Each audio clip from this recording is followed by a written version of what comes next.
Salut, bienvenue une fois de plus dans cette nouvelle vidéo. J'espère que vous allez bien. Dans cette nouvelle vidéo, nous allons parler des crypto-monnaies. Nous allons voir ce que c'est qu'une crypto-monnaie. Nous allons voir comment fonctionne le monde des crypto-monnaies. Et troisièmement, nous verrons comment se comporter lorsqu'on est débutant. Voilà donc les trois parties que nous allons développer dans cette vidéo. Mais avant de continuer, j'aimerais bien vous poser deux questions que vous allez répondre en commentaire. Et la réponse globale sera donc donnée à la fin de la vidéo. Alors, première question. Où s'effectue le stockage des crypto-monnaies dans un univers décentralisé? Ça, c'est la première question. Deuxième question. Que signifie transaction P2P? Que signifie transaction P2P? Voilà dans les deux questions. Donc, j'aimerais donc voir vos réactions en commentaire. Première partie, qu'appelle-t-on crypto-monnaie? Une crypto-monnaie, c'est une monnaie qui n'est pas réelle. C'est une monnaie qui n'est pas palpable, que l'on ne peut toucher avec des doigts. En quelque sorte, c'est une monnaie que l'on va dire numérique et qui n'a pas d'interaction avec le système bancaire et dont les transactions se font d'un individu à un autre, et ce à travers la blockchain. La blockchain ici constitue quoi? Il s'agit là d'un réseau constitué de plusieurs chaînes de blocs. Et les chaînes de blocs là constituent un ensemble de transactions effectuées par des utilisateurs. Et ceux qui sont appelés à valider ces transactions-là sont appelés généralement des mineurs. Donc voilà pour ce qui est de la définition simple et compréhensible des crypto-monnaies. Comment fonctionne le monde des crypto-monnaies? Alors, le monde des crypto-monnaies est un monde fluctuant. C'est un monde qui évolue de manière haussière et baissière.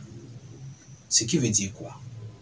Lorsque vous avez une crypto dans votre portefeuille, c'est-à-dire une crypto-monnaie que vous avez par exemple achetée dans votre portefeuille, alors vous allez observer que le prix de cette crypto-monnaie augmente de temps en temps et diminue également.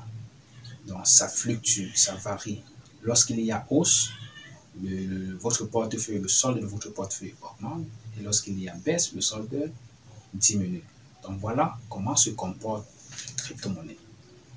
Ça monte, ça descend.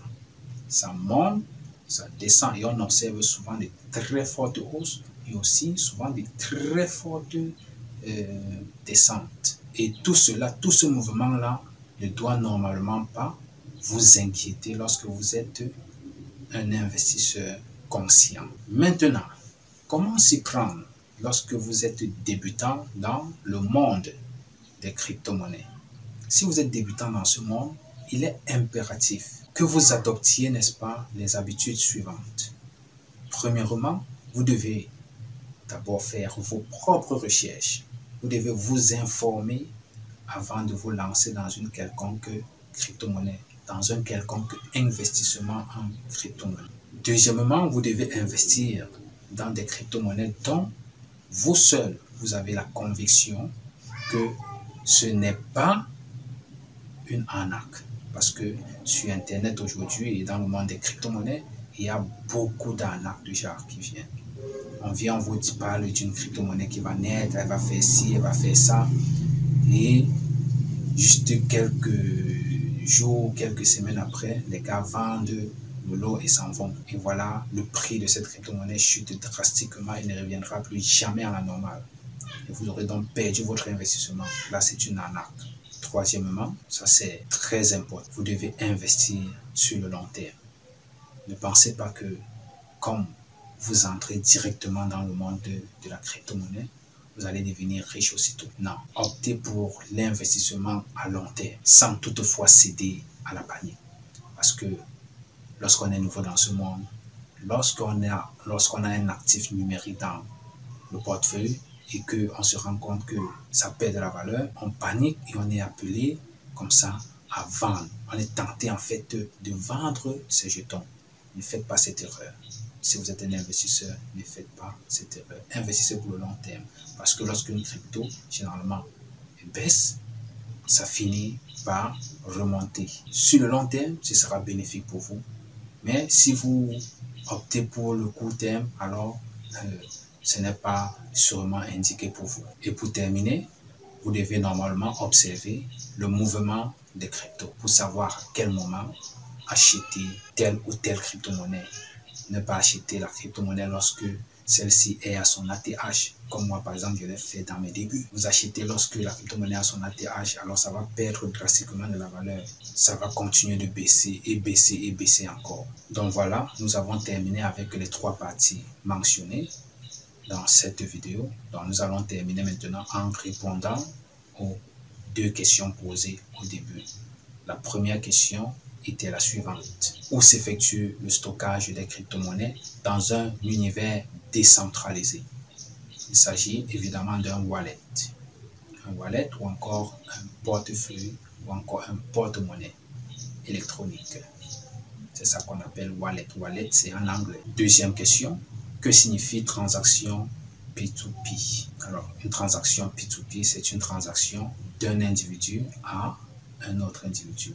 Et ça, c'est ce que l'on retrouve généralement dans la blockchain et dans le monde des crypto-monnaies. Donc, lorsque vous envoyez des bitcoins à X, ou bien que X vous envoie des bitcoins, alors les transactions se font P2P, c'est-à-dire de vous à X ou bien de X à vous. Voilà, c'est tout pour cette vidéo. J'espère qu'elle va mieux éclairer tout cela qui entre dans le monde des crypto-monnaies.